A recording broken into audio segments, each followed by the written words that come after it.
병원 복도에서 전 남편과 마주쳤어요. 여기서 뭐해요? 아파요? 남편 병문안 왔어요. 제가 답했죠. 그가 말했어요. 새 남편도 병이 있나 보네. 잠시 후 잘생긴 남자가 나타나 전 남편을 놀라게 만들었어요. 그는 바로 안녕하세요. 여러분, 오늘 하루는 어떠셨나요? 항상 건강하고 행복하시길 바랍니다. 다시 찾아주셔서 감사합니다. 구독과 출석 체크 잊지 마세요.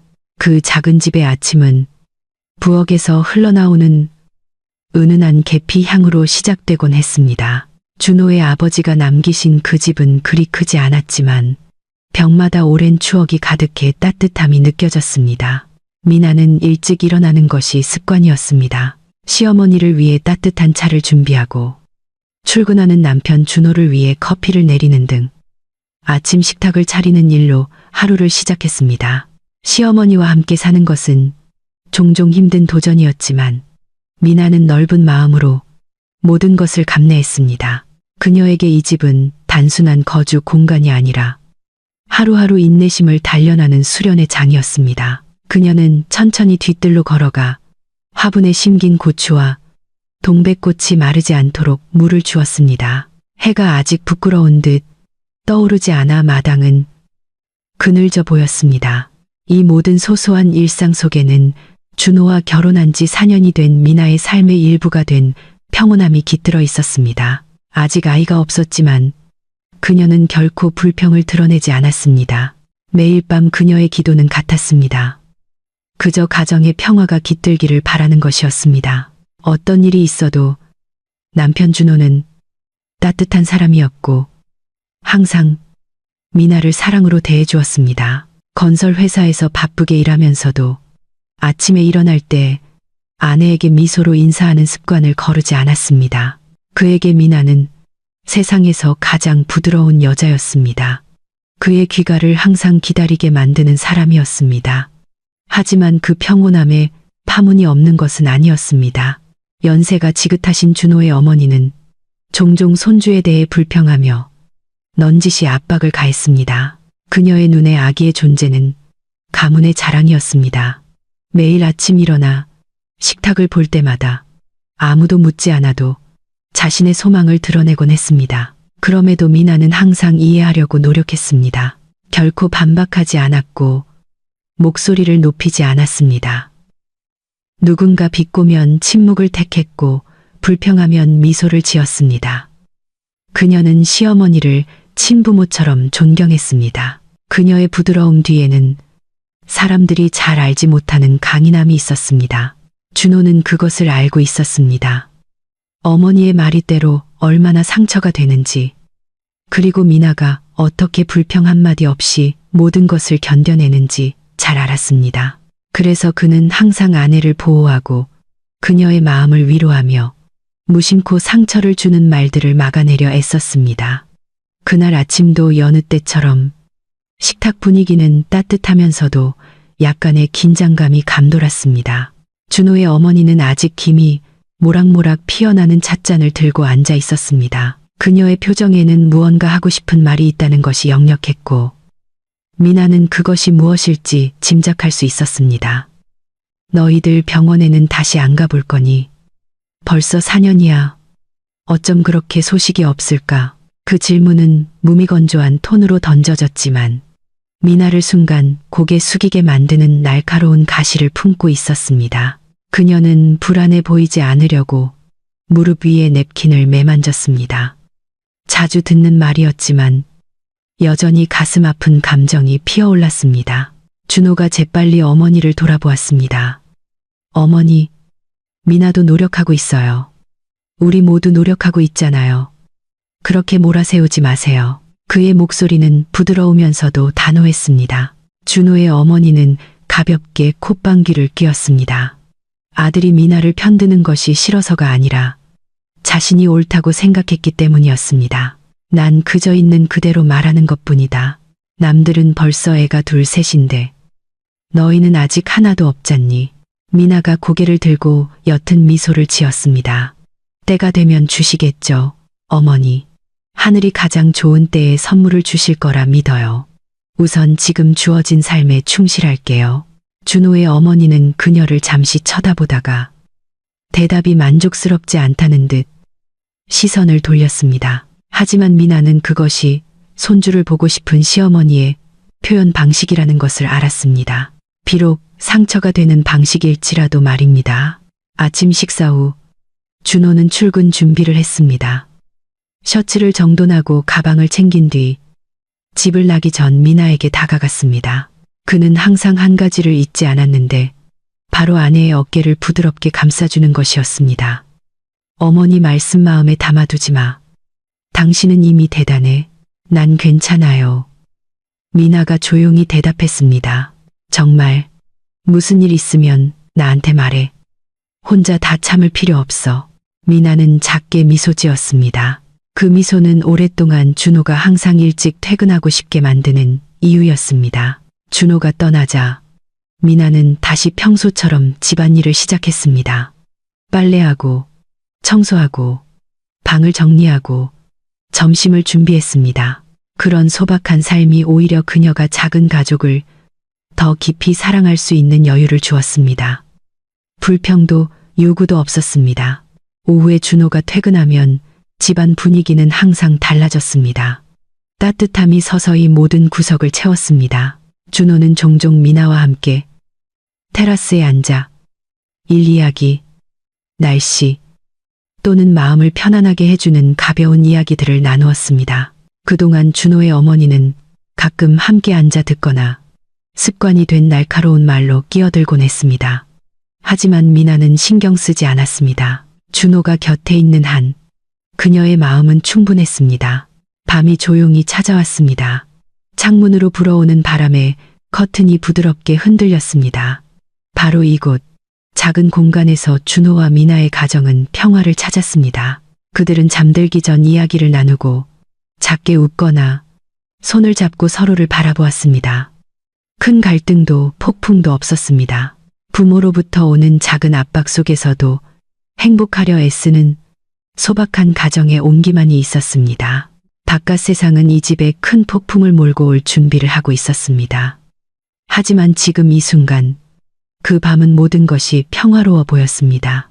마치 세상이 그들의 평온을 빼앗을 의도가 전혀 없는 것처럼 그 밤은 준호와 미나의 작은 집을 지키는 듯한 평온함으로 끝났습니다.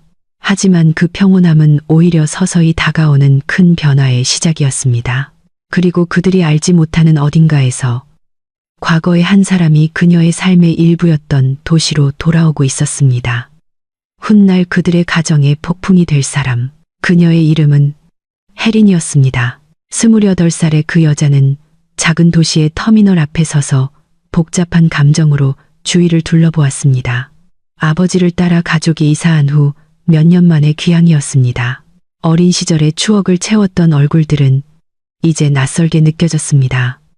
마치 시간이 과거의 모든 흔적을 앗아간 듯 했습니다. 하지만 그 뒤편에서 문득 한 이름이 머릿속에 떠올랐습니다. 향수와 함께 결코 사라지지 않았던 호기심을 불러일으키는 이름, 준호. 어린 시절 친구, 흙먼지 날리는 운동장에서 함께 놀던 친구, 동네 골목을 함께 뛰어다니던 친구. 그들은 가까웠습니다. 제대로 된 작별 인사도 없이 그녀가 이사 가기 전까지는 아주 가까웠습니다. 그 후 그들의 연락은 끊겼고 혜리는 새로운 삶에 묻혀 지냈습니다. 이제 그녀가 돌아온 것은 준호 때문이 아니라 미룰 수 없는 가족 문제 때문이었습니다. 하지만 어떤 충동이었을까? 그녀의 발걸음은 방향을 틀었습니다. 이모댁으로 향하는 대신 그녀는 준호네 옛집 골목 끝에 망설이며 서 있었습니다. 예전에는 아이들의 웃음소리로 시끌벅적했던 집이 이제는 더 조용하고 더 성숙하고 더 꽉 찬 느낌이었습니다. 혜리는 긴 숨을 내쉬고 다가갔습니다. 그녀는 누구에게도 알리지 않았고 약속을 잡을 생각도 없었습니다. 그저 인사하고 싶었고 과거가 여전히 무언가를 남겨두었는지 보고 싶었을 뿐입니다. 그녀는 약간 긴장하며 문을 3번 두드렸습니다. 얼마 지나지 않아 문이 열리고 중년 여성의 얼굴이 나타났습니다. 주름은 늘었지만 그녀가 아주 잘 아는 얼굴이었습니다. 준호의 어머니였습니다. 그녀가 중년 여성에 그녀는 처음에는 당황한 듯 혜린을 쳐다보았습니다. 누구인지 짐작하려는 듯 했습니다. 하지만 혜린이 쓰고 있던 마스크를 벗자 그 여자의 표정은 극적으로 변했습니다. 세상에, 혜린이니? 네, 아주머니. 저 혜린이에요. 마치 시간이 십수년을 거슬러 올라간 듯 준호의 어머니는 혜린을 힘껏 껴안았습니다. 그러고는 마치 오랫동안 기다려온 축복인 양 열광적으로 혜린의 손을 이끌고 집 안으로 들어갔습니다. 혜린은 그 여자의 열정에 작게 웃었습니다. 마음속에는 설명하기 힘든 따뜻함이 느껴졌습니다. 이 집은 많이 변하지 않았구나. 여전히 정돈되어 있고 따뜻하고 추억의 냄새가 나는구나. 대화가 흐르는 데는 오랜 시간이 걸리지 않았습니다. 준호의 어머니는 혜린을 거실에 앉히고 따뜻한 차와 오후에 남은 과자를 내어주었습니다. 그들은 어린 시절, 예전 학교, 그리고 동네 아이들이 이제 각자의 삶을 꾸리며 어떻게 어른이 되었는지에 대해 길게 이야기했습니다. 처음부터 혜린은 한 가지를 눈치챘습니다. 남자나 여자 혹은 아이들의 목소리가 들리지 않았습니다. 그녀는 무언가 깨달았습니다. 아주머니, 지금 세 분이서만 사시는 거예요. 준호는요? 일하러 갔어요? 응, 일하러 갔지. 아직 좀 있어야 들어올 거야. 내가 딱 맞춰서 왔네. 아, 집에 있는 줄 알았어요. 정말 오랜만이네요. 아주머니, 준호의 어머니는 활짝 웃었습니다. 결혼한 지 벌써 4년이나 됐는걸. 그 말에 혜리는 잠시 침묵했습니다. 준호에게 아직 무언가 감정이 남아서가 아니었습니다. 적어도 그녀는 그렇게 믿었습니다. 하지만 시간이 그렇게나 멀리 흘렀다는 사실에 놀랐을 뿐입니다. 4년. 아, 처음 알았어요. 누구랑요, 아주머니? 바로 이 지점에서 대화의 방향이 바뀌기 시작했습니다. 준호 어머니의 목소리에는 다른 뉘앙스가 섞여 있었습니다.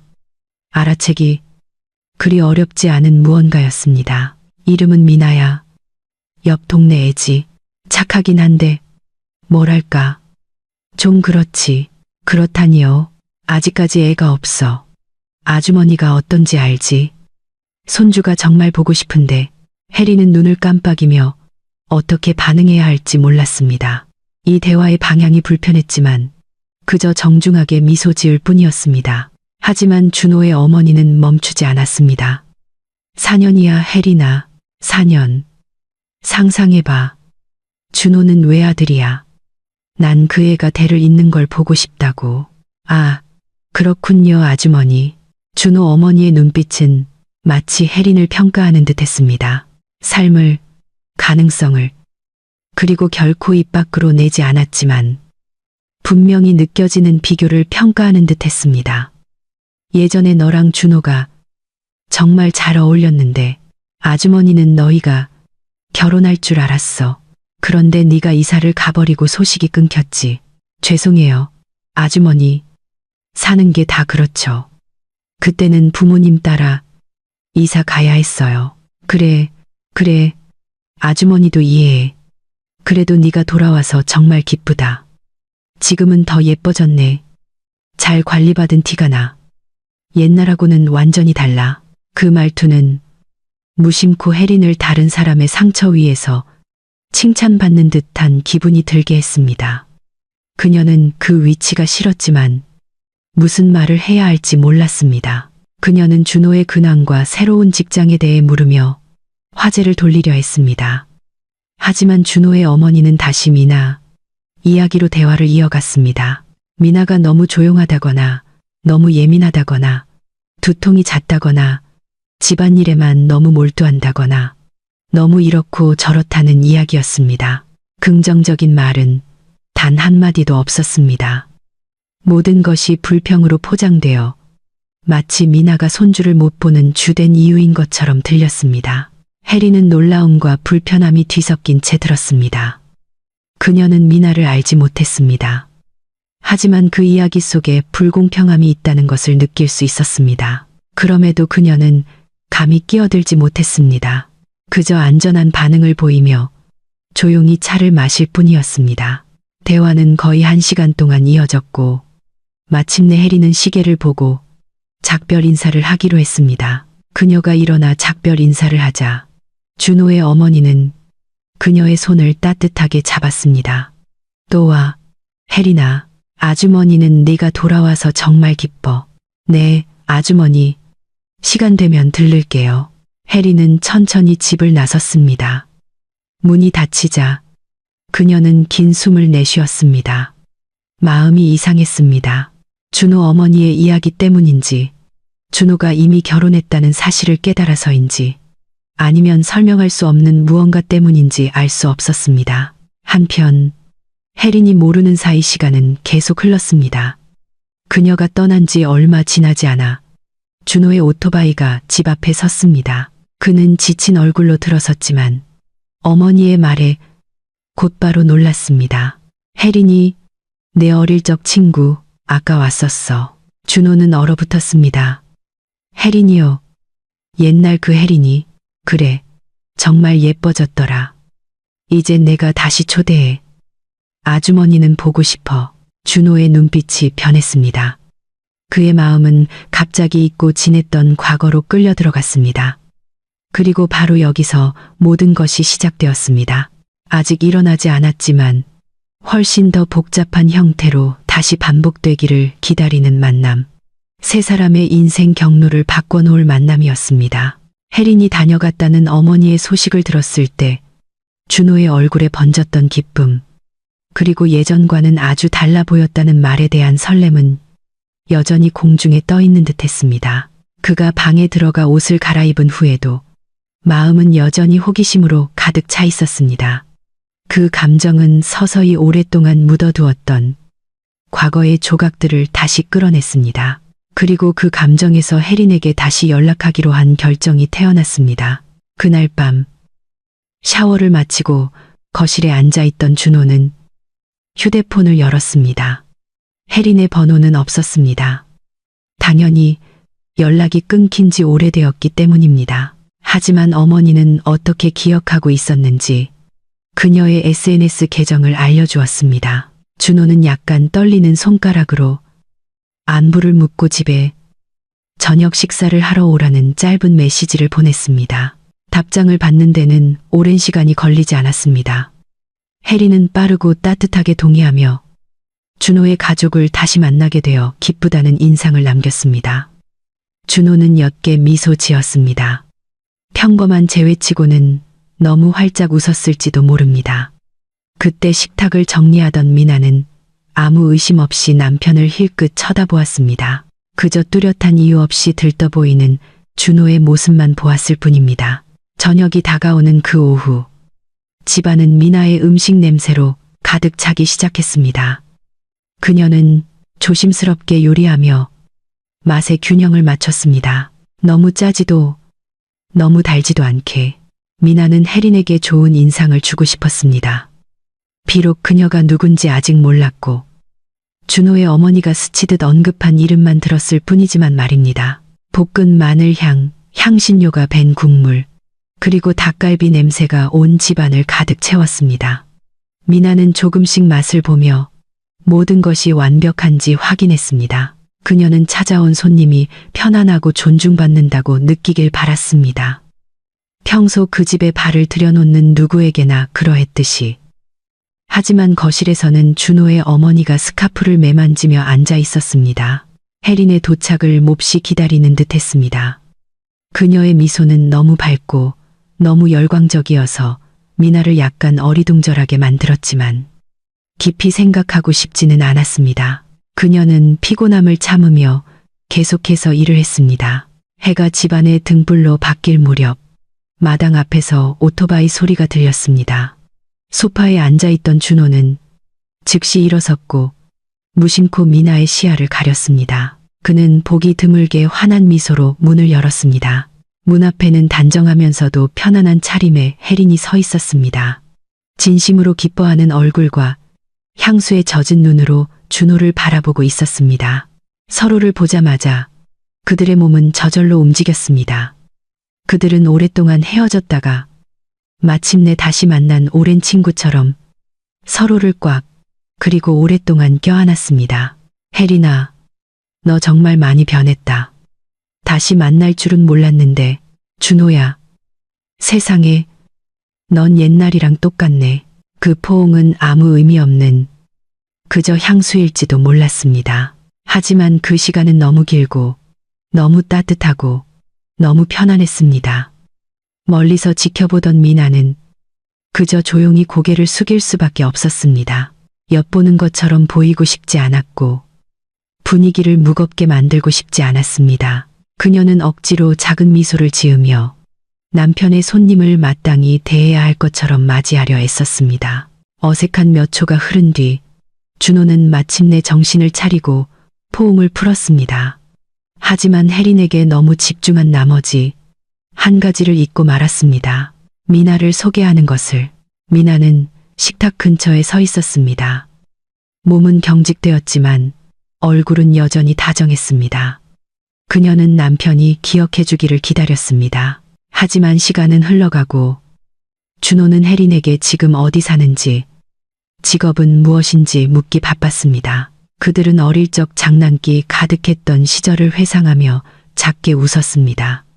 미나는 숨을 참았습니다. 마침내 미나는 낮지만 안정된 목소리로 앞으로 나섰습니다. 들어오세요. 혜린 씨, 음식은 곧 준비될 거예요. 그제야 준호는 움찔했습니다. 그는 약간 부끄럽고 미안한 얼굴로 고개를 돌렸습니다. 아, 맞다. 혜린아, 이쪽은 내 아내 미나야. 혜린은 정중하게 미소 지었습니다. 안녕하세요, 미나 씨. 죄송해요. 준호를 너무 오랜만에 만나서 정신이 없었네요. 괜찮아요. 환영합니다. 짧은 대화였지만 미나의 눈 속 무언가가 흐려졌습니다. 그녀는 누구도 탓하지 않았습니다. 그저 자신의 집에서 그림자처럼 느껴졌을 뿐입니다. 저녁 식사가 시작되자 준호의 어머니는 가장 행복한 얼굴로 앉아 있었습니다. 그녀의 미소는 결코 사라지지 않았고 목소리는 명랑했으며 시선은 마치 혜린이 대단한 쇼의 주빈인 양 그녀에게 고정되어 있었습니다. 미나는 음식을 하나씩 내놓으며 모든 것이 깔끔하게 차려졌는지 확인했습니다. 준호는 혜린을 위해 접시를 가져다 주고 의자를 빼주는 등 사실 평소에도 손님에게 하던 작은 배려들을 보여주었습니다. 하지만 그날 밤은 다르게 느껴졌습니다. 모두가 자리에 앉자 준호는 자랑스러운 미소를 지으며 말했습니다. 이거 전부 미나가 만든 거야. 오후 내내 요리했어. 혜린은 음식을 맛보며 고개를 끄덕였습니다. 정말 맛있네요. 이렇게 잘 차리시다니 대단해요. 그 말은 따뜻하고 진심이 담겨 있었습니다. 하지만 미나가 대답하기도 전에 준호의 어머니가 전혀 다른 톤으로 말을 가로챘습니다. 그럼 시골 사람은 요리 정도는 할 줄 알아야지. 게다가 아직 애도 없어서 딱히 바쁠 것도 없잖니. 그 말은 무자비하게 찌르는 칼날처럼 날카로웠습니다. 식탁의 분위기는 순식간에 얼어붙었습니다. 혜린은 깜짝 놀랐습니다. 숟가락이 공중에 멈췄습니다. 그녀의 시선은 약간 놀란 듯 했습니다. 준호는 아내를 대신해 얼굴이 붉어지며 재빨리 고개를 돌렸습니다. 미나는 그저 옅은 미소를 지었습니다. 눈까지는 닿지 않는 미소였습니다. 단지 상황을 예의 바르게 유지하기 위해 억지로 지어낸 미소였습니다. 그녀는 가슴속에 작은 동요를 억누르려 천천히 숨을 들이쉬었습니다. 그런 말투에는 익숙했지만 오늘 밤은 다르게 느껴졌습니다. 말 때문이 아니라 손님 때문이었습니다. 준호는 미나가 요리를 잘하고 집안일을 꼼꼼하게 돌본다고 강조하며 어색하게 웃어 분위기를 수습하려 했습니다. 하지만 어찌된 일인지 준호의 어머니는 계속해서 준호와 혜린의 어린 시절 이야기로 돌아갔습니다. 마치 혜린이 이상적인 며느리감의 표본인 양 칭찬을 늘어놓았습니다. 미나는 그저 고개를 숙이고 접시에 담긴 음식에 집중했습니다.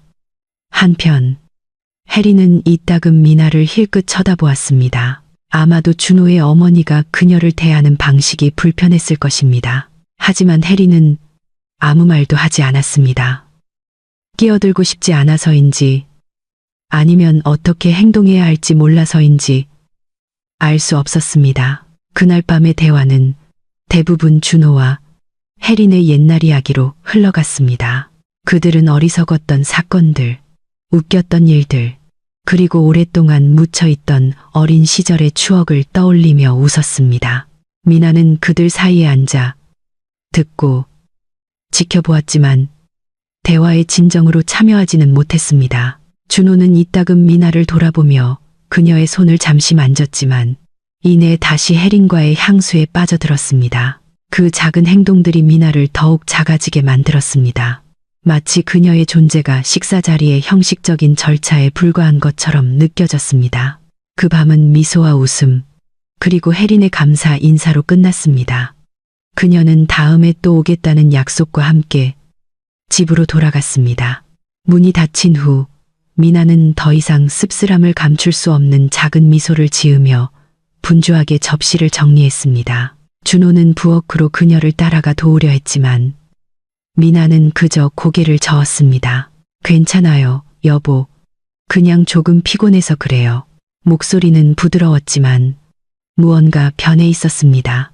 미세하고 거의 보이지 않을지 모르지만 분명히 존재했습니다. 그날 밤 처음으로 그 집은 다르게 느껴졌습니다. 누구도 채워서는 안 될 새로운 공간이 열렸습니다. 하지만 이제 그 공간은 과거에서 온 손님으로 채워지기 시작했습니다. 그 날카로운 말은 여전히 미나의 마음속에 맴돌았습니다. 그리고 그곳에서부터 그녀도 모르는 사이에 다음 날들이 변하기 시작했습니다. 예전에는 따뜻하게 느껴졌던 집은 이제 서서히 낯선 향기로 채워졌습니다. 그 향기는 그녀 자신에게서 나는 것이 아니라 준호의 삶으로 막 돌아온 혜린에게서 나는 달콤한 향기였습니다. 그 저녁 식사 이후로 혜린이 집에 오는 것은 마치 새로운 일과가 된 듯 했습니다. 처음에는 일주일에 한두 번이었지만 점차 거의 매일 오후가 되면 테라스에서 가벼운 발소리와 함께 혜린 특유의 웃음소리가 들려왔습니다. 예전에는 즐겁게 들렸을지도 모르는 그 웃음소리는 이제 미나의 삶이 변할 것이라는 신호처럼 느껴졌습니다. 혜린은 항상 손에 무언가를 들고 왔습니다. 작은 리본이 달린 음식 상자, 아직 김이 모락모락 나는 보온병, 또는 예쁘게 포장된 케이크. 문이 열릴 때마다 준호의 어머니는 마치 귀빈을 기다린 것처럼 얼굴이 환해졌습니다. 어머님, 제가 직접 끓인 꼬리곰탕이에요. 오늘 정말 좋은 고기를 구해서 어머님 생각이 바로 나더라고요. 어느 날 오후 혜린이 붉은색 무늬의 보온병을 내밀며 말했습니다. 진한 국물 냄새가 퍼지면서 평소 소박했던 부엌이 마치 고급 식당처럼 느껴졌습니다. 준호의 어머니는 그 보온병을 마치 생일 선물처럼 껴안았습니다. 세상에, 너는 정말 예쁘고 요리도 잘하고 경력도 좋고 완벽하구나. 어쩐지 옛날에 동네 남자애들이 다 널 좋아하더라. 준호의 어머니가 마치 혜린이 너무 완벽해서 칭찬하기조차 벅차다는 듯 손을 내저으며 말했습니다. 미나는 멀지 않은 곳에 서서 고개를 숙인 채 씁쓸한 미소를 지을 뿐이었습니다. 그녀는 아무런 말도 하지 않았고 끼어들지도 자신과 비교하려 하지도 않았습니다. 그녀에게 혜린에 대한 모든 칭찬은 맞서 싸워야 할 대상이 아니었습니다. 그저 듣고 담아두고 쓴맛이 나더라도 천천히 삼킬 뿐이었습니다. 미나 씨, 과일 샐러드도 좀 가져왔어요. 혜린이 갑자기 그녀에게 작은 컵을 내밀었습니다. 아, 고마워요. 미나가 나지막이 말하며 목소리가 흔들리지 않도록 애썼습니다. 가슴이 답답했지만 약해 보이고 싶지 않았습니다. 혜린은 다정하게 미소 지었지만 그 뒤에는 무언가 있었습니다. 너무 달콤하고 너무 자신감 넘치는 시선. 마치 그녀가 이미 이 집에서 새로운 자리를 차지한 것 같았습니다. 어느 날 오후 준호가 퇴근했을 때 거실은 세 사람의 웃음소리로 가득 찼습니다. 미나는 대화에 너무 깊이 끼어들지 않으려고 소파 끝에 약간 떨어져 앉았습니다. 그들은 준호와 혜린이 어릴 적 준호네 집 근처 작은 공터에서 놀던 시절을 회상하고 있었습니다. 그때 준호가 너랑 쫓고 쫓기다가 도랑에 빠졌었잖아, 혜린아. 준호의 어머니도 함께 웃었습니다. 아, 네. 어머님, 기억나요. 준호는 옛날에 정말 순진했죠. 혜린이 친근하게 준호의 어깨를 치며 말을 이었고 미나는 시선을 돌렸습니다. 준호도 마주 웃었습니다. 그의 얼굴은 아무런 부담 없이 자유로웠던 10대 시절로 돌아간 것처럼 편안해 보였습니다. 그리고 그들이 모르는 사이 흘러가는 대화 속에서 미나의 이름은 단 한 번도 나오지 않았습니다. 그녀를 위한 질문도, 그녀가 겪어보지 못한 추억 속에 들어갈 공간도, 그 향수의 역학관계를 맞출 자리도 없었습니다. 그녀는 방을 채우는 존재였을 뿐 이야기의 일부는 아니었습니다. 하지만 미나는 여전히 침묵을 지켰습니다. 태도를 유지하며 불평하지 않으려 애썼습니다. 남편과 그의 어릴 적 친구 관계를 함부로 방해할 수 없다는 것을 알았습니다. 하지만 그 낯설고 불편한 감정은 벽에 생긴 작은 균열처럼 서서히 자라나 시간이 지날수록 넓어졌습니다. 날이 갈수록 또 다른 새로운 습관이 생겨났습니다. 때때로 준호는 평소보다 조금 늦게 퇴근한다고 말했습니다. 때로는 회사 일, 갑작스러운 회의 또는 동료와 식사를 한다고 했습니다. 미나는 항상 믿었습니다. 예전부터 준호는 비밀을 만드는 타입의 남자가 아니었기 때문입니다. 그러던 어느 날 오후, 미나는 시내 근처 카페에서 준호를 봤다는 이웃의 전화를 받았습니다. 준호는 혼자가 아니었다고 했습니다. 긴 머리에 심플한 크림색 드레스를 입은 아름다운 여자가 있었는데 그와 매우 친밀해 보였다고 했습니다. 미나는 묻지 않아도 알았습니다. 그녀는 아무것도 확인하지 않았고 비난하지도 울지도 않았습니다. 그저 부엌에 꽤 오랫동안 서서 빈 컵을 든 채 바닥을 응시했습니다. 가슴이 무거웠지만 모든 것을 천천히 삼키려 노력했습니다. 그날 밤 준호가 집에 돌아왔을 때 그는 여전히 미소 지으며 평소처럼 미나의 머리를 쓰다듬고 이마에 입을 맞추었습니다. 그리고 미나는 마치 아무것도 모르는 것처럼 그의 미소에 화답했습니다. 그것이 그녀의 첫 번째 실수였습니다. 너무 믿었던 것. 다음 날 밤, 준호는 다시 늦게 귀가했습니다. 이번에 미나는 기분을 상하게 하지 않으려고 조심스럽게 물어볼 용기를 냈습니다. 추가 근무 있었어요. 여보. 그녀의 목소리는 나지막했습니다. 준호는 약간 놀랐지만 이내 미소 지었습니다. 응. 조금. 갑자기 회의가 잡혔어. 늦어서 미안해. 그게 다였습니다. 다른 세부 사항도 설명도 없었습니다. 하지만 미나는 그 짧은 대답으로 충분하다는 듯 미소 지었습니다. 그녀는 구속하는 아내가 되고 싶지 않았고 질투하는 아내가 되고 싶지 않았습니다. 그저 가정이 평온하기를 바랐을 뿐입니다. 하지만 날이 갈수록 준호의 귀가는 늦어졌고 동네 주변에서 혜린의 모습이 더 자주 보였습니다. 마침내 미나는 그녀의 마음을 조용히 무너뜨리는 무언가를 발견했습니다. 준호의 셔츠에 희미하게 묻어있는 다른 여자의 향수. 동료들이 보통 사용하는 향수가 아닌 부드럽고 달콤한 향기였습니다. 그리고 그녀는 다시 한번 침묵을 선택했습니다. 바로 이 지점에서 작은 문이 열렸습니다. 미나가 자신의 가정에 존재할 것이라고는 상상도 못했던 문이었습니다. 문은 작고 균열은 미세했지만 혜린 같은 사람이 들어오기에는 충분했습니다. 느리고 서서히, 하지만 확실하게. 그리고 미나는 모든 것을 막기에는 너무 늦었을 때 비로소 깨닫기 시작했습니다. 그 작은 문이 열렸고 미나는 그것을 느꼈습니다. 하지만 그녀는 모든 것이 얼마나 빨리 찢어지는 상처로 변할지는 상상하지 못했습니다. 준호의 셔츠에 낯선 향수 냄새가 스며든 이후로 점점 더 벌어지기 시작한 상처였습니다. 이제 희미했던 균열은 서서히 깨지는 유리처럼 선명하게 들리기 시작했습니다. 그리고 평범해 보이던 어느 날 오후, 그 균열은 마침내 완전히 터져버렸습니다. 그날 집안 분위기는 달랐습니다. 예전처럼 따뜻하지 않고 긴장되고 조용하며 들려서는 안 될 속삭임으로 가득 찼습니다.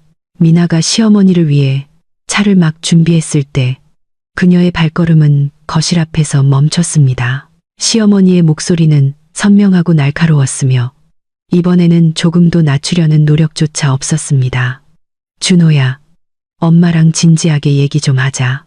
막 퇴근한 준호는 피곤해 보였고 가방을 소파에 내려놓았습니다. 네, 어머니. 왜요? 미나는 안으로 들어가려 했지만 다음 목소리에 몸이 문 뒤에서 얼어붙었습니다. 내 미래에 대해 다시 생각해 보렴. 너는 남자고 가장이야. 너한테 대를 이어줄 수 있는 아내가 필요해. 준호는 침묵했습니다. 숨소리가 길게 들렸지만 그는 반박하지 않고 어머니가 다음에 무슨 말을 할지 기다렸습니다. 그리고 나온 말은 미나의 폐속 모든 공기를 사라지게 만들었습니다. 혜린이랑 결혼해. 미나의 손에 들린 찻잔이 거의 떨어질 뻔했습니다. 벽이 흔들리는 것 같았습니다. 심장이 안에서 쥐어짜이는 듯했습니다. 그녀는 마치 얼음물을 뒤집어 쓴 조각상처럼 서 있었습니다. 한편 거실에서는 혜린의 목소리가 조용히 들렸습니다. 마치 자신이 그런 말을 들을 자격이 없다는 듯이 연기했지만 그녀의 부드러운 말투에는 감출 수 없는 기쁨의 흔적이 배어 있었습니다. 아, 어머님, 그렇게 말씀하시면 제가 좀... 준호 씨는 아내가 있는데 제가 어떻게 남의 남편을 뺏을 수는 없잖아요. 하지만 그녀의 목소리 끝은 마치 현재 상황을 즐기는 사람처럼 들렸습니다. 준호의 어머니는 작게 비웃었습니다. 넌 너무 겸손해. 혜린아, 넌 예쁘고 아직 신선하고 준호한테 훨씬 더 잘 어울려. 직업도 좋고 처신도 잘하고 가장 중요한 건 넌 분명히 임신할 수 있잖아. 쟤처럼. 뭐, 너도 알잖아. 그 말에 미나는 터져 나오려는 울음을 참으려 두 손으로 입을 막았습니다. 아이를 갖지 못했다는 것을 알고 있었습니다. 그동안의 노력이 결실을 맺지 못했다는 것도 알았습니다. 하지만 자신의 단점이 버려질 이유가 되는 것을 듣는 것은 마치 수천 번 뺨을 맞는 것 같았습니다. 안에서 혜리는 말리는 척했지만 숨겨진 미소를 감추지 못하는 애교 섞인 말투였습니다. 어머님, 그렇게 말씀하지 마세요. 미나 씨가 불쌍하잖아요. 하지만 그 동정의 말투는 텅 비어 있었습니다. 오히려 그녀가 준호 어머니의 주목을 즐기고 있음을 더욱 분명하게 보여주었습니다. 준호는 마침내 무거운 숨을 내쉬었습니다. 어머니, 함부로 말씀하시면 안 돼요. 미나는 제 아내예요. 애도 못 낳아주는 아내 말이지. 시어머니가 쏘아붙였습니다. 준호야, 넌 아직 젊어. 행복할 권리가 있어. 완전한 가정을 가질 권리가 있다고. 언제까지 이렇게 갇혀 살 생각이야? 미나는 눈을 감았습니다. 갇혀 있다는 말이 가장 깊이 박혔습니다. 마치 자신의 존재가 짐인 것처럼. 대화가 끝났을 때 미나는 안으로 들어갔습니다. 발걸음은 느렸지만 얼굴은 창백했고 눈에는 눈물이 고여 있었습니다. 준호는 아내가 나타난 것을 보고 놀라 즉시 일어섰습니다. 여보, 들었어. 그의 목소리는 자신의 집을 태울 불을 막 지른 사람처럼 당황스러웠습니다. 미나는 미소 지으려 했지만 입술이 떨렸습니다. 그녀는 준호를 오랫동안 바라보았습니다. 그동안 사랑으로 가득했던 시선은 이제 혼란과 상처만이 남아 있었습니다. 하나만 물어볼게요. 목소리가 갈라졌지만 그녀는 억지로 말을 이었습니다. 오빠, 누구 선택할 거예요? 나예요? 아니면 혜린 씨예요? 그 질문은 무겁고 애처롭게 방 안에 떠다녔습니다. 준호는 침묵했습니다. 입을 열었지만 아무 말도 나오지 않았습니다. 그저 침묵, 파괴적인 침묵이었습니다. 해리는 머리끝을 만지작거리며 고개를 숙였습니다.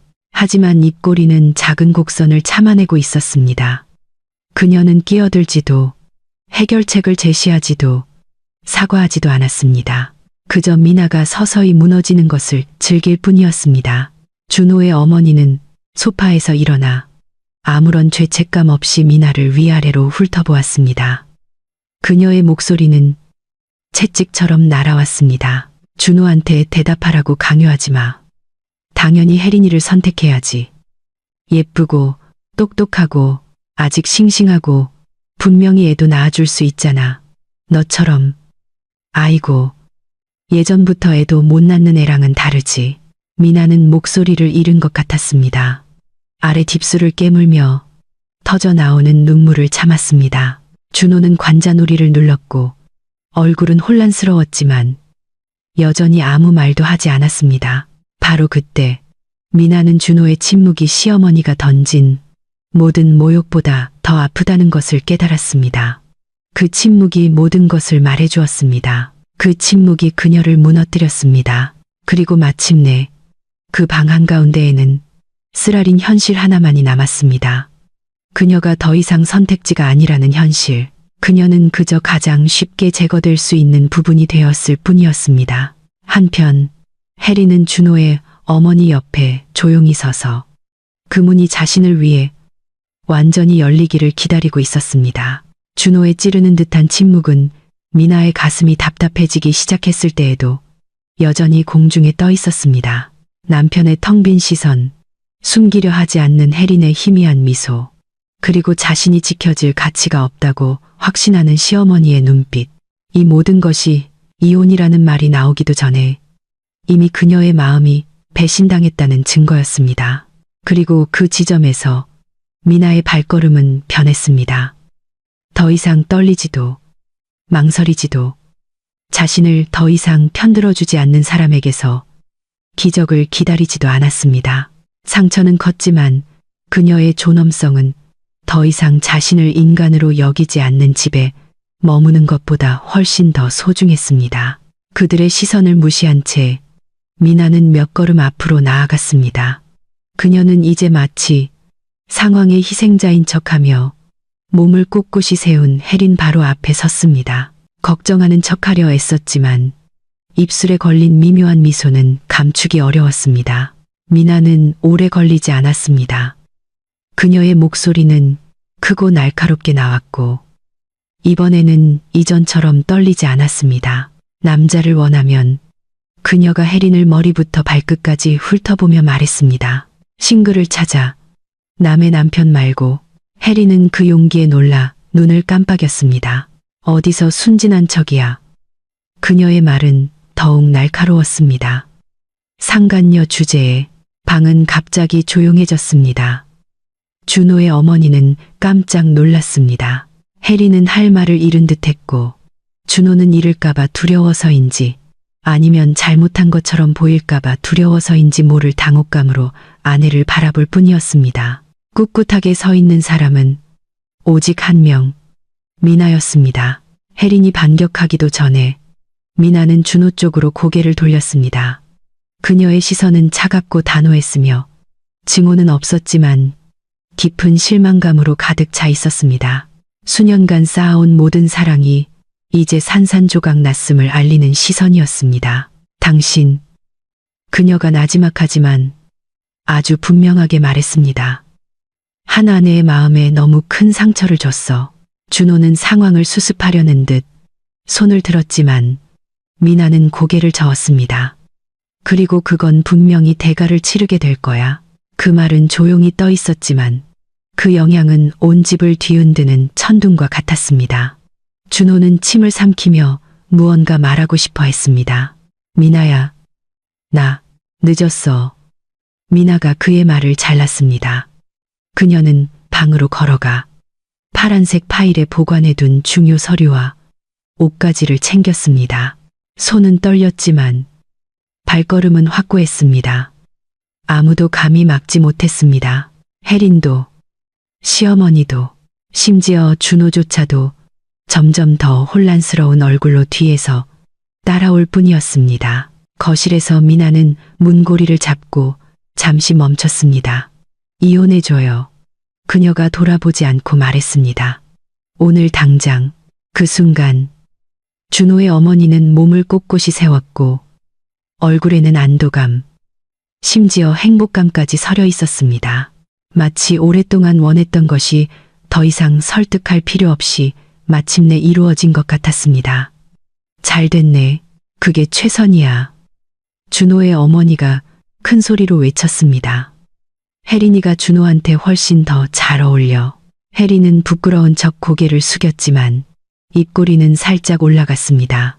준호는 죄책감에 휩싸여 두 사람을 바라보았습니다. 미나는 그를 잠시 쳐다본 후 그 가족의 일원으로서 마지막으로 그 집 문을 열었습니다. 이혼 절차는 생각보다 훨씬 빨리 진행되었습니다. 아마도 준호가 맞거나 어렵게 만들지 않았기 때문일 것입니다. 어쩌면 미나가 뒤돌아보기를 거부했기 때문일지도 모릅니다. 그녀는 서류에 서명하고 필요한 진술을 하고 남편의 이름이 불릴 때마다 무너지지 않으려 애썼습니다. 법정에서는 눈물이 터지지 않았습니다. 그 눈물은 시어머니가 준호에게 다른 여자와 결혼하라고 했을 때 이미 다 말라버렸습니다. 그녀가 짊어진 상처는 컸지만 더 이상 보여주고 싶지 않았습니다. 그녀는 고개를 든 채 떠나기를 선택했습니다. 판사가 망치를 두드리자 모든 것이 끝났습니다. 그녀가 온 마음을 다해 가꾸었던 4년의 결혼 생활이 공식적으로 무너졌습니다. 준호의 사과도 설명도 없었습니다. 그저 침묵, 선택을 요구받았을 때와 같은 침묵. 그가 실제로 누구를 위해 싸우고 있었는지를 충분히 증명하는 침묵이었습니다. 미나는 법원 건물을 느리지만 확고한 걸음으로 나왔습니다. 오랜만에 처음으로 압박감 없이 숨을 쉴 수 있다고 느꼈습니다. 가슴은 여전히 아팠지만 그녀는 자신과 자신의 존엄성, 자존심, 그리고 아직 완전히 죽지 않은 사랑의 잔해를 구했다는 것을 알았습니다. 그날 밤 미나는 잠시 머물기로 한 친정집에서 마지막 남은 물건들을 정리했습니다. 그녀는 준호와 함께 보관했던 옷, 사진, 그리고 작은 장신구들을 바라보았습니다. 하나씩 상자에 넣었습니다. 분노도 과도한 원망도 없었습니다. 오직 피로감과 자신이 훨씬 더 나은 대우를 받을 자격이 있다는 확고함만이 있었습니다. 휴대폰이 울렸습니다. 한때 그녀가 기댔던 번호로부터 온 짧은 메시지였습니다. 미안하다 미나. 그녀는 그 메시지를 한 번, 단 한 번 읽었습니다. 그리고 답장 없이 삭제했습니다. 미나는 그날 밤 눈을 감고 가슴을 찢었던 모든 사건들이 마음속에서 천천히 흘러나가도록 내버려 두었습니다. 앞으로 무슨 일이 일어날지 몰랐습니다. 이 이후로 삶이 어떻게 변할지도 몰랐습니다. 그녀가 아는 것은 단 하나였습니다. 그녀는 얕보이지도 멸시받지도 노란하지도 않은 여자로 떠났습니다. 그녀는 스스로를 선택한 여자로 떠났습니다. 그리고 그것은 그토록 긴 상처 속에 잠겨있던 후의 첫 번째 승리였습니다. 스스로를 선택한 여자로 떠나기로 한 미나의 결정은 그녀의 어두웠던 삶의 한 장을 마감하는 종착점이었습니다. 그리고 동시에 준호와 혜린에게는 결과로 가득 찬 새로운 장의 시작이었습니다. 두 사람이 이전에 최선의 길이라고 생각했던 결정을 내리는 데는 오랜 시간이 걸리지 않았습니다. 결혼, 많은 준비 없이 서둘러 진행된 결혼식이었습니다. 마치 그들이 방금 무너뜨린 다른 사람의 가정의 잔해 위에 세워진 것 같았습니다. 하지만 현실은 나름의 방식으로 가면을 벗겨냈습니다. 결혼식은 준호의 집에서 소박하게 열렸습니다. 준호의 어머니는 맨 앞에 서서 감출 수 없는 환한 미소를 지어 보였습니다. 참석한 모든 사람 중에서 그녀가 가장 승리감을 느꼈습니다. 마치 완벽한 며느리를 얻으려는 오랜 꿈이 마침내 이루어진 것 같았습니다. 혜린이는 정말 준호한테 딱이야. 그녀가 찾아온 친척들에게 속삭였습니다. 예쁘고 똑똑하고 분명히 애도 잘 낳을 거야. 준호는 그저 고개를 끄덕이며 모든 사람이 자신의 얼굴에 드러난 불안감을 보지 못하도록 애썼습니다. 그는 자신의 결정이 옳았다고, 혜린을 선택하는 것이 새로운 행복으로 가는 길이라고 믿고 싶었습니다. 한편 혜린은 자신이 직접 고른 하얀 드레스를 입고 우아해 보였습니다. 그녀의 미소는 옅었지만 숨겨진 만족감으로 가득 차 있었습니다. 그녀는 부드럽게 준호의 손을 잡고 행복해 보이는 신부의 역할을 연기했습니다. 마음속 깊은 곳에서는 이 모든 것을 오랫동안 기다려왔다는 것을 아무도 몰랐습니다. 준호 가족의 주목을 받을 기회, 칭송받는 며느리가 될 기회, 그리고 승리한 여자가 될 기회를. 그날 미나의 이름은 아무도 언급하지 않았습니다. 비록 그녀의 그림자가 참석한 일부 사람들에게 여전히 남아 있었지만 누구도 드러내놓고 상실감을 느끼지는 않았습니다. 하지만 모든 대화에는 이상한 공백이 있었습니다. 마치 이 집이 여전히 그 가족의 중요한 일부였던 여자의 흔적을 간직하고 있는 것 같았습니다. 하지만 그날은 그대로 흘러갔습니다. 서약이 오갔고 서류에 서명했으며 새로운 결혼 생활이 시작되었습니다. 처음에는 그들의 삶이 괜찮아 보였습니다. 혜린은 완벽하게 보이려고 노력했고 집을 현대적인 스타일로 꾸미고 모든 구석에 결혼 사진을 걸었으며 이제 거의 매일 그녀를 칭찬하는 시어머니에게 상냥하게 굴었습니다. 혜린이는 정말 달라. 준호의 어머니가 자랑스럽게 미소 지으며 말했습니다. 부지런하고 향기롭고 단정해. 보기만 해도 마음이 편안해져. 준호는 그 말을 들을 때마다 숨을 참았습니다. 그는 예전에 그 칭찬들을 미나에게도 바랐지만 결코 나오지 않았다는 것을 깨닫기 시작했습니다. 하지만 그는 서둘러 그 생각을 떨쳐버렸습니다. 자신이 이미 파괴한 과거를 후회해봐야 소용없었습니다. 안타깝게도 그 신혼기간은 오래가지 않았습니다. 몇 달이 지나도 임신 소식은 없었고 집안 분위기도 변하지 않았습니다. 준호 어머니의 불안한 표정이 다시 나타나기 시작한 것을 제외하고는 이번에는 미나가 예전에 이 집에 있을 때보다 더 빨랐습니다. 왜 아직 소식이 없니? 어느 날 아침 준호의 어머니가 물었습니다. 그녀의 목소리는 걱정보다는 날카로웠습니다. 혜린은 씁쓸하게 미소 지었습니다. 노력 중이에요. 어머님, 아직 운이 없나 봐요. 예전에 준호는 오래 걸리지 않았는데 준호의 어머니가 그 말이 얼마나 잔인한지 깨닫지 못한 채 반박했습니다. 아마 미나가 너도 알다시피 그래서 그랬겠지. 혜린은 목구멍에 무언가 걸린 듯 침을 삼켰습니다. 그녀는 자신이 예전에 미나가 느꼈던 것과 같은 위치에 놓이기 시작했다는 것을 깨달았습니다. 다만 자신이 다른 사람에게 겪게 했던 것을 이렇게 빨리 맛보게 될 줄은 상상도 못했습니다. 얼마 지나지 않아 한 가지 비밀이 서서히 드러났습니다. 어느 날 밤 그들이 잠자리에 들 준비를 하고 있을 때 준호는 혜린이 침대 끝에 앉아 말없이 고개를 숙이고 있는 것을 발견했습니다. 무언가 평소와 달랐습니다. 그녀의 시선은 불안했고 마치 인정하고 싶지만 털어놓기 두려운 무언가를 숨기고 있는 것 같았습니다. 무슨 일이야? 준호가 조용히 물었습니다. 혜린은 입술을 깨물었습니다. 나 솔직히 말할 게 있어. 준호는 그녀를 바라보며 기다렸습니다. 사실 나는. 그녀는 숨을 참았습니다. 처녀가 아니었어. 준호는 침묵했습니다. 가슴이 뜨거워졌다가 차가워지는 것을 동시에 느꼈습니다. 어떻게 반응해야 할지 몰랐습니다. 그때 사고가 있었어. 혜린이 준호가 끼어들까봐 두려운 듯 재빨리 말을 이었습니다. 고등학교 때 오토바이에서 떨어지는 작은 사고였어. 그래서 그 이유는 허술하게 들렸습니다. 아주 허술했습니다. 하지만 혜린의 얼굴은 설득력 있어 보였습니다. 그리고 준호는 의심하기에는 너무 지쳐 있었습니다. 아, 그랬구나. 그가 조용히 말했습니다. 과거는 과거일 뿐이야. 혜린아, 중요한 건 지금 우리야. 혜리는 그 거짓말이 그대로 받아들여진 것에 안도한 듯 재빨리 고개를 끄덕였습니다. 하지만 그날 밤 이후로 의심의 씨앗이 자라기 시작했습니다. 준호가 애써 외면하려 해도 말입니다. 임신 문제와 과거의 비밀 외에도 또 다른 큰 문제가 서서히 나타났습니다. 혜린의 낭비벽, 아주 심한 낭비벽이었습니다. 마치 그녀는 돈을 관리하는 것이 아니라 써야 하는 것으로 여기는 것 같았습니다. 매주 택배가 도착했습니다. 새 가방, 새 신발, 보석, 비싼 화장품, 심지어 몇 번은 준호를 놀라게 할 만한 가격의 미용실과 스파 비용을 지불했습니다.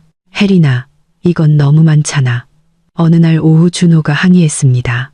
난 그냥 당신을 위해 예쁘게 보이고 싶었을 뿐이야.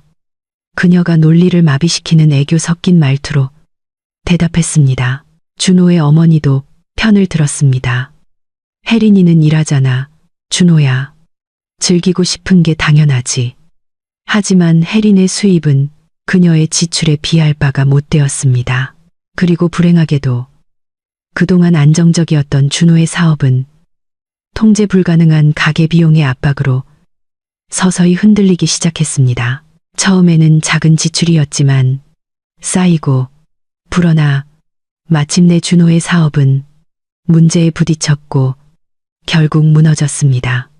그 붕괴를 막을 만큼 강력한 변명은 없었습니다. 저축이 바닥나고 자본금이 어디론가 새어나간다면 어떤 사업 전략도 도움이 될 수 없었습니다. 재무보고서는 엉망이 되었고 고객은 줄었으며 계약은 하나씩 취소될 수밖에 없었습니다. 처음에는 승리의 희열로 세워졌던 가정은 이제 균열로 가득 찬 전쟁터로 변했습니다.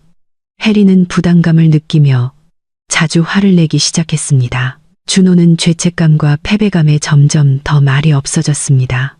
그리고 예전에 혜린을 숭배했던 준호의 어머니는 이제 미나를 얕보던 때와 같은 얼굴을 보이기 시작했습니다.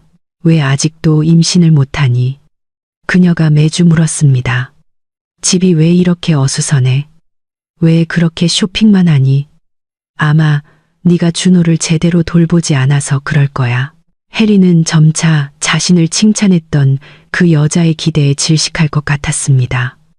그리고 이상하게도 이제 그녀는 이해했습니다. 미나가 어떤 기분이었을지 정확히 이해했습니다. 하지만 그 깨달음은 너무 늦게 찾아왔습니다.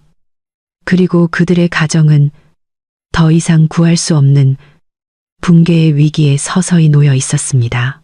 그리고 그 붕괴 속에서 새로운 삶이 서서히 자라나기 시작했습니다. 바로 그녀가 전혀 예상하지 못했던 곳에서 말입니다. 부서진 마음과 온전한 존엄성을 가지고 준호의 집을 떠난 후 그녀는 정말로 모든 것을 처음부터 다시 시작했습니다. 더 이상 시어머니의 미묘한 꾸짖음도 자식에 대한 압박적인 시선도 다른 여자와 비교될 것이라는 불안감도 없었습니다. 이제 미나는 더 평온한 세상에서 걸었습니다. 처음에는 상처에서 일어설 용기만 있었지만 그녀의 삶의 리듬에 서서히 새로운 색을 입혀준 사람을 만나면서 하루하루가 달라졌습니다. 감정적으로 성숙하고 말 한마디 한마디가 인내심 있으며 미나를 결코 특정 기준을 충족해야 하는 대상으로 대하지 않는 성숙한 남자였습니다. 그 남자의 이름은 박도연. 정직하고 신중하며 가족을 매우 소중히 여기는 평판으로 그 도시에서 꽤 알려진 부동산 사업가였습니다. 그들의 만남은 소박했습니다. 이혼 후 작은 사업을 시작하기 위해 미나가 참여한 소상공인 교육 행사에서 이루어졌습니다. 극적인 장면도 과장된 우연도 없었습니다. 그저 평온을 찾고 있던 한 인간과 다른 인간의 만남이었습니다. 그때부터 미나의 삶은 느리지만 확실하게 변했습니다. 도연은 결코 그녀의 삶에 서둘러 들어오지 않았고 미나에게 상처를 다시 열라고 강요하지도 않았습니다. 그는 그저 안전한 공간으로 미나에게 여자의 가치를 출산 능력, 요리 실력 또는 남편 가족에 대한 순종 정도로 측정하지 않고 사랑할 수 있는 남자가 있다는 것을 깨닫게 해준 존재로 곁에 있었습니다. 미나에게 이 모든 것은 신선한 공기처럼 느껴졌습니다. 편안하고 부드러우며 결코 부담스럽지 않았습니다. 몇 달간 가까워진 후 그들은 소박하지만 따뜻한 결혼식을 올리기로 결정했습니다. 과도한 화려함은 없었지만 진심 어린 기도가 있었습니다. 미나의 긴 여정을 존중하는 사람들이 있었고 무엇보다도 비난하는 말은 단 한마디도 없었습니다. 아무도 그 결혼을 재혼으로 보지 않았고 아무도 미나의 과거를 묻지 않았습니다. 모든 것이 평화롭게 진행되었습니다. 그리고 그 평화 속에서 미나는 잃어버렸던 자신을 되찾았습니다. 도연은 미나를 소중한 사람처럼 대했습니다. 그는 아내의 과거를 문제 삼지 않았고 오히려 존중했습니다. 미나는 더 이상 시어머니의 마음을 즐겁게 해야 한다는 압박 속에서 매일 아침을 맞이하지 않았습니다. 그녀는 더 이상 자신의 잘못이 아니었던 일에 대해 죄책감을 느끼지 않았습니다. 한때 그녀의 약점으로 얼굴에 계속해서 던져졌던 불임 문제, 결혼 후 몇 달이 지나자 미나는 몸의 변화를 느꼈습니다. 자주 어지럽고 생리가 늦어졌으며 갑자기 특정 냄새에 민감해졌습니다. 하지만 그녀는 너무 기대하지 않으려고 자신을 다잡았습니다. 자식에 대한 오랜 상처가 꿈꾸는 것조차 두렵게 만들었습니다. 하지만 도연은 특유의 침착함으로 그녀와 함께 병원에 갔습니다. 그 진료실에서 의사의 목소리는 미나의 세상을 잠시 멈추게 했습니다. 조용하고 부드러우며 기적으로 가득 찬 목소리였습니다. 축하합니다. 산모님, 임신 5주 차입니다. 의사가 그 말을 하자마자 미나는 어떤 감정을 먼저 느껴야 할지 몰랐습니다. 가슴이 벅차오르고 눈이 촉촉해졌으며 모든 것을 처리하는데 몇 초가 걸렸습니다. 도연의 손이 그녀의 손을 부드럽게 확신에 차서 잡았습니다. 미나가 눈물을 참으려 애쓰는 동안 도연은 그저 너무나 행복한 얼굴로 그녀를 바라보았습니다. 비웃는 기색도 드라마도 의심도 없었습니다. 오직 아내를 조건 없이 진정으로 사랑하는 한 남자의 순수한 행복만이 있었습니다. 이건 당신을 위한 선물이야. 도연이 나지막이 말했습니다. 당신의 고군분투에 대한 하늘의 선물. 당신은 부족한 게 아니야, 미나야. 단지 잘못된 곳에 있었을 뿐이야. 미나는 울음을 참을 수 없었습니다. 그동안 그녀는 불임이라고 비난받고 면전에서 모욕당했으며 자식을 낳을 수 없는 여자로 낙인 찍혔습니다. 하지만 알고 보니 문제가 있는 것은 그녀가 아니었습니다. 그녀의 몸은 괜찮았습니다. 그녀의 몸은 임신할 수 있었고 생명을 창조할 수 있었습니다. 잘못된 것은 오직 그녀를 진정으로 알지 못하고 진정으로 존중하지 않았던 사람들의 비난뿐이었습니다. 임신이 안정적이라는 것을 확인한 후 미나의 삶은 이전보다 훨씬 더 완전하게 느껴졌습니다. 도연은 진정으로 그녀를 사랑했고 그는 모든 작은 일들을 통해 그것을 증명했습니다. 미나를 병원에 데려다주고 비타민 먹을 시간을 알려주고 임신 중 기분 변화가 심할 때 위로해 주었습니다. 그들은 또한 예전에 준호의 집보다 훨씬 더 편안한 집에서 살았습니다. 집이 크거나 호화로워서가 아니라 그 안의 분위기가 따뜻하고 압박감에서 자유로웠기 때문입니다. 매일 아침 미나는 미소 지으며 일어나 서서히 불러오는 배를 만졌습니다. 그녀는 종종 테라스에 서서 시원한 공기를 느끼며 마음속에 항상 떠오르는 한 문장이 있었습니다. 나는 마침내 진정으로 살고 있구나. 때때로 거실에 앉아 아기를 위해 뜨개질을 하거나 작은 공예품을 만들 때 그녀는 과거를 떠올렸습니다. 슬픔이 아니라 그 모든 것이 끝났다는 안도감으로. 그녀는 한때 무너졌고 가치 없다고 느꼈습니다. 하지만 이제 그녀는 넘어져도 자신의 삶이 여전히 의미 있다는 것을 증명했습니다. 도연 또한 미나가 자랑스럽다고 말하는데 지치지 않았습니다.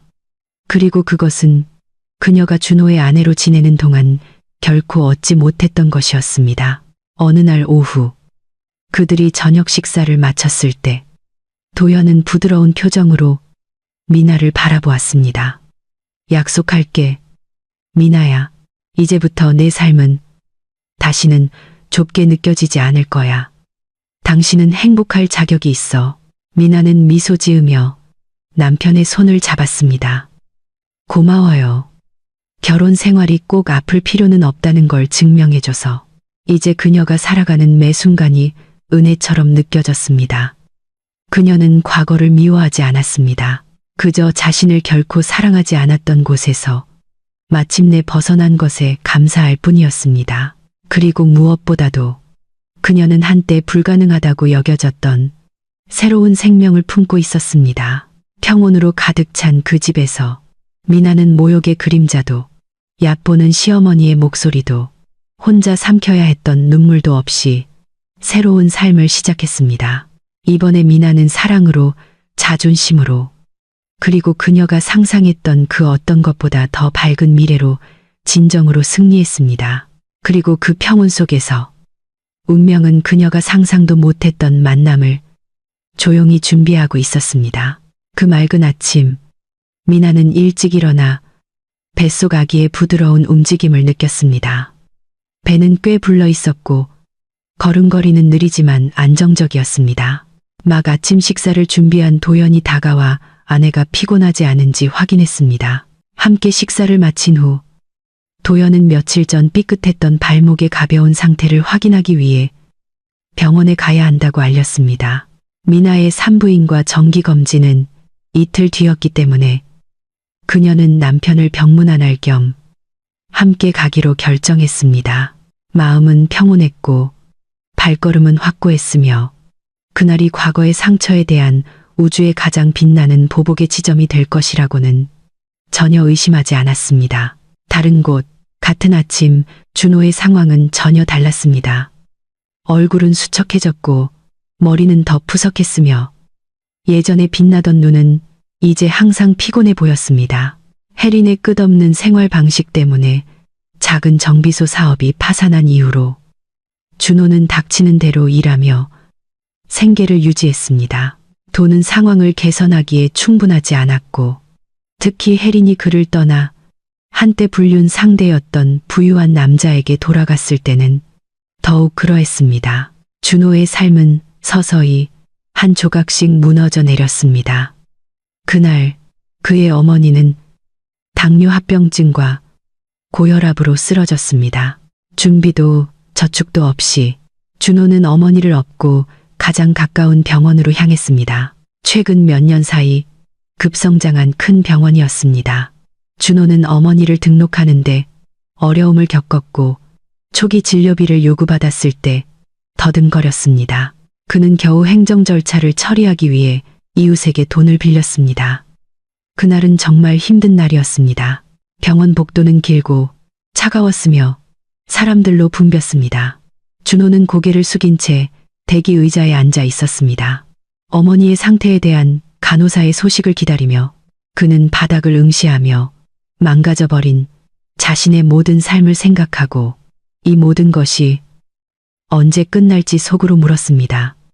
그때 누군가의 발소리가 다가왔습니다. 가볍지만 차분한 발소리였습니다. 준호는 고개를 들지 않았습니다. 복도 끝에서 한 여자의 부드러운 목소리가 간호사의 목소리와 어우러질 때까지 그는 천천히 고개를 돌렸고 가슴이 거의 맞을 뻔했습니다. 미나, 한때 그의 아내였던 여자, 그가 주저없이 떠났던 여자, 예전에 그의 어머니와 혜린의 말에 상처받도록 내버려 두었던 여자. 미나는 이제 그의 기억 속 모습과는 너무나 다른 모습으로 서 있었습니다. 시선은 더 차분해졌고 분위기는 더 성숙했으며 얼굴에는 뚜렷한 행복이 비쳤습니다. 하지만 준호를 가장 충격에 빠뜨린 것은 미나의 배였습니다. 크고 불룩했으며 명백한 생명의 신호였습니다. 순간 준호는 세상이 멈춘 것 같았습니다. 정말 숨을 쉴 수 없었습니다. 미나가 임신했다. 한때 그가 불가능하다고 믿었던 일, 한때 그가 어머니와 혜린이 충실했던 한 여자를 얕보는 이유로 삼았던 일. 그는 서둘러 일어섰고 목소리가 떨렸습니다. 여기서 뭐해? 아파? 미나는 평정을 유지했습니다. 준호를 보고 놀라지 않았습니다. 그저 너무 오랫동안 삶을 스쳐 지나간 낯선 사람을 보는 듯한 무미건조한 표정만이 있었습니다. 남편 병문안 왔어. 그 대답은 준호에게 뺨을 맞은 것 같았습니다. 남편이라는 단어가 가슴을 치는 큰 돌처럼 느껴졌습니다. 그는 미나의 배를 다시 한번 쳐다보며 그것이 현실이 아니라고 믿으려 애썼습니다. 하지만 받아들이는 대신 준호는 톡 쏘는 말을 내뱉었습니다. 사라지지 않은 오랜 반사작용이었습니다. 새 남편도 병이 있나 보네. 미나의 입꼬리에 작은 미소가 떠올랐습니다. 거만한 미소도 비웃는 미소도 아니었습니다. 과거를 훨씬 뛰어넘은 사람의 미소였습니다. 너에게 더 이상 상처받지 않아 라고 말하는 듯한 미소였습니다. 그녀가 대답하려 할 때 진료실 쪽에서 한 남자의 발소리가 들려왔습니다. 미나에게는 익숙하고 규칙적인 확고한 발걸음이었습니다. 도연이 깨끗한 흰 셔츠에 의사 가운을 손에 들고 나타났습니다. 가벼운 검사를 마치고 나왔지만 얼굴은 평온했습니다. 미나를 보자 그는 부드럽게 미소 지었습니다. 그러고는 다가와 정중하게 아내의 손을 잡았습니다. 준호는 얼어붙었습니다. 그 남자가 누구인지 묻고 싶었지만 몸이 너무 굳어 말을 할 수 없었습니다. 도연은 준호를 잠시 바라보며 그의 얼굴에 뒤섞인 표정을 보았습니다. 그리고 차분하지만 단호한 목소리로 말했습니다. 저는 박도연입니다. 미나 씨 남편입니다. 준호는 침을 삼켰고 입술이 말랐으며 목구멍에 이상한 열기가 느껴졌습니다. 도연은 이번에는 정중하지만 확고한 어조로 말을 이었습니다. 그리고 공교롭게도 제가 이 병원 원장입니다. 그 말은 준호가 평생 들어본 그 어떤 것보다 더 세게 그를 강타했습니다. 무릎이 거의 휘청거렸고 시야는 부끄러움, 놀라움, 그리고 절망 사이에서 흐릿해졌습니다. 입을 열었지만 아무 소리도 나오지 않았습니다. 모든 말이 목구멍에서 얼어붙었습니다. 도연은 더 이상 반응을 기다리지 않았습니다. 그는 미나의 손등을 부드럽게 두드렸습니다. 가자, 여보. 비타민이랑 검사 결과 확인하러 가자. 그러고 집에 가자. 여기 서 있느라 피곤했겠다. 미나는 고개를 끄덕였습니다. 떠나기 전 그녀는 준호를 한 번 더 바라보았습니다. 그녀의 시선은 원망도 분노도 아니었습니다. 오랜 상처에 대한 평화로운 마무리였습니다. 어머님, 빨리 나으시길 바라. 간단한 문장이었습니다. 하지만 준호에게는 소리 없이 그의 자존심을 베는 부드러운 칼날 같았습니다. 미나는 새로운 생명을 품은 배를 안고 확고하게 도연과 함께 걸어갔습니다.